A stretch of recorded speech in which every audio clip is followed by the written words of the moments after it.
જય સિયારામ મિત્રો, આપણે જે મકાનનું કામ ચાલી રહ્યું છે તેની અંદર કેટલા મહેનતથી કેવી રીતે કામ કરે છે આ વિડીયો દ્વારા તમને હું બતાવીશ। જો આજે કાળા તડકાની અંદર કેટલો તડકો હોવા છતાંય કેવી મહેનત કરે છે, ત્યારે આપણે જોઈએ છીએ કે આપણે તો પંખો જોઈએ, એસી જોઈએ,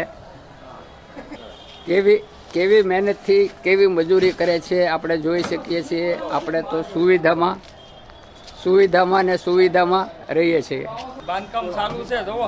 આ મારા કોન્ટ્રાક્ટર સાહેબ છે, જે સિવિલ એન્જિનિયર છે પોતે।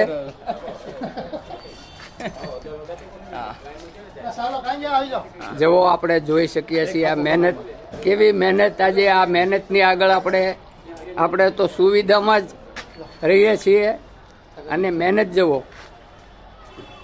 જય સિયારામ, જય સિયારામ।